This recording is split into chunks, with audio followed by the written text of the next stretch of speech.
Ustadz, punten. Saya mau nanya mengenai sholat qadha. Saya itu agak bingung sebenarnya. Misalkan saya ketinggalan, kita anggap itu 2 subuh. Hari ketiga saya sholat, apakah bisa dikerjain dua-duanya dalam satu waktu? Itu pertama.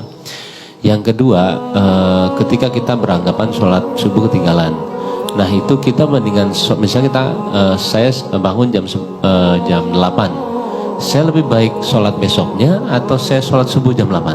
Baik. Ya, itu aja. Terima kasih. Kasus kedua itu terjadi bahkan di lingkungan Nabi, gitu. Dan kesiangan Nabi.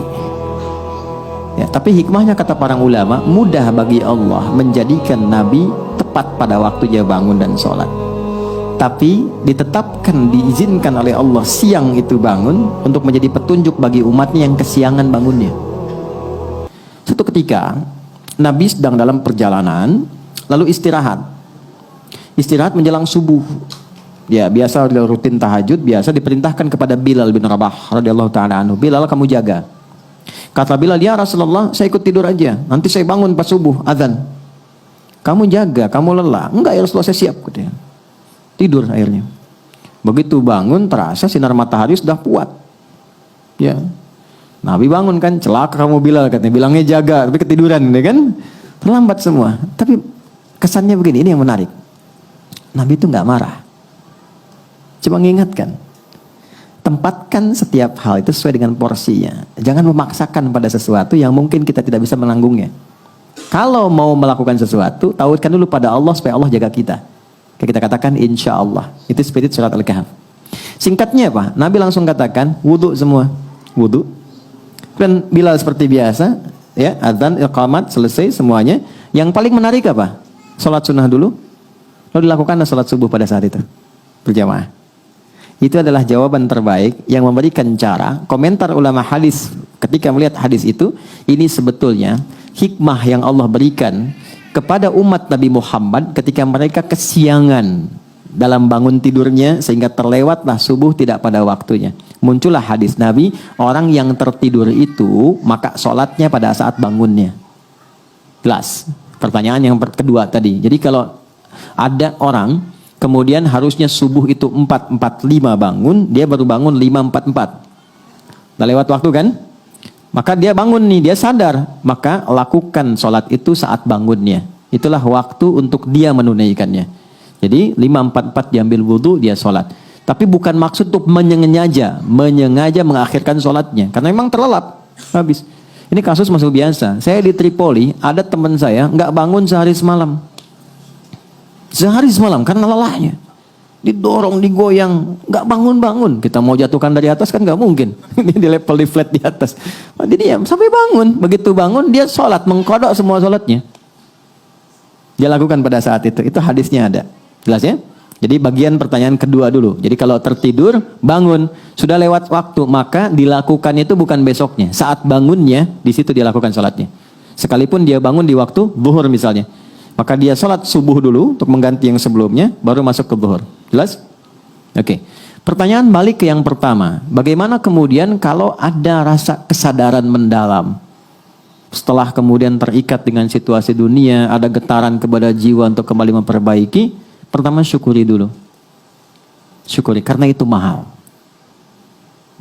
Apa yang harus kita syukuri? Pembuktian keadilan Allah yang selalu memberi kesempatan pada setiap hamba dengan hidayah sampai nyawanya tiba di ujung kerongkongannya. Jadi nggak ada satupun hamba yang hidup yang nggak dapat hidayah, itu nggak ada. Yang ada itu yang sudah diberi dia nggak ngambil. Anda tahu Fir'aun kan? Itu seburuk apa dilukiskan di Quran. Tapi tetap dengan kejamnya itu tetap diberikan 2 nabi supaya sampai hidayah kepadanya. Cuman Fir'aunnya nggak ngambil. Nah, siapa yang mengundang Anda untuk hadir di sini? Anda bisa punya pilihan, Anda punya pekerjaan yang lain, aktivitas, bisa mungkin lakukan ini dan itu. Tapi siapa yang bisa menggerakkan hati Anda? Mas Bae mungkin telepon, Mbak Paula mungkin ngabarkan. Tapi kalau hati Anda tidak pas untuk di situ, nggak mungkin Anda datang. Kalau bukan Allah tanamkan itu, nggak mungkin kita ada di sini. Itu gambarannya. Anda pengen pulang, lewat jalan, kok bisa lewatnya itu di depan masjid. Saat orang-orang ke masjid, mudah bagi Anda mengambil jalan lain. Yang paling ekstrim Anda buka YouTube, kok yang keluar ceramah? Padahal saya pengen nonton A dan B, kok bisa itu yang keluar? Itu yang dimaksud Quran surah ke-29 di ayat yang terakhir, ayat 69. Walladzina jahadu fina lanahdiyannahum subulana. Orang-orang yang ketika mendapat percikan hidayah dalam dirinya dan dia ambil itu, Allah akan bimbing dia ke jalan berikutnya yang lebih cepat. Dan bukan sekedar dibimbing, ini saya penting terangkan ini dulu. Itu cinta Allah diturunkan. Jadi Allah itu paling cinta kalau ada hamba salah yang sadar dari kesalahannya, lantas dia meniti jalan kesolehan untuk bisa menutup salahnya. Itu langsung turun ayat Quran surah kedua ayat 222. Innallaha yuhibbut tawwabin. Allah sangat cinta jika ada hamba yang belajar dari salah untuk menjadi soleh. Disinilah muncul kalimat bijak dari ulama, Allah lebih mencintai orang salah, ya, pelaku maksiat yang gemar bertobat dibandingkan orang soleh yang tidak pernah merasa salah. Nah, maka di titik itu penting kita menata. Apa nih salahnya? Tadi sholat. Oke, kita merasa sholat banyak tertinggal. Sekarang pengen kembali, pengen ditutup. Bagaimana caranya? Ulama ngasih solusi. Maka dikiaskan, dianalogikan dengan orang tidur tadi. Tapi udah panjang, walaupun bukan Ashabul Kahfi. Maka bagaimana caranya? Dekatkan pada waktu-waktunya. Ini rumusnya, nomor telepon menuju kepada Allah 24434. Subuh, duhur, asar, maghrib, isya. Oke? Saya nggak tahu udah terlewat berapa lama dulu. Sulit menghitungnya. Gampangnya gini, subuh, begitu sudah dikerjakan, niatkan qadha, berikutnya sholat lagi, niatkan untuk yang sebelumnya. Jelas? Dekatkan dengan waktunya.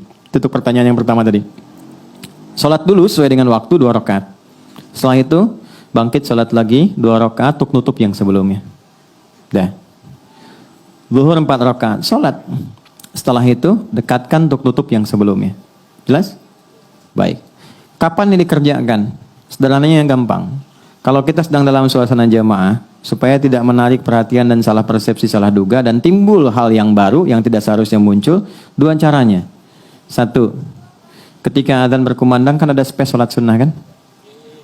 Kerjakan sholat sunnahnya, yang pertamanya kerjakan, kemudian di situ kita bisa niatkan untuk menutup yang sebelumnya, baru ikut jamaah. Atau ikut jamaah di sini, ketika pulang dari rumah sholat lagi untuk tutup yang sebelumnya. Dan orang rumah, kalau ada salah satu di rumah yang mengerjakan itu, dan dia memang menjelaskan untuk menutup yang lama, banggalah. Jangan eksplorasi kekurangannya, tapi berbahagialah karena Allah sedang merubah jalan hidup di keluarga itu menjadi lebih baik.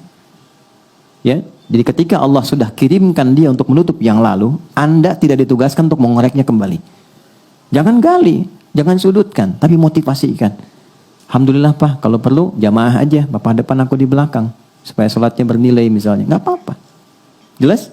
Oh, kamu ketinggalan juga? Enggak, buat support kamu aja. Itu biasa dunia. Zuhur begitu. Ya, asar begitu. Maghrib begitu konsepnya. Dikerjakan dulu yang sekarang waktunya, setelah itu niatkan, sholat lagi, niatkan untuk menutup yang sebelumnya.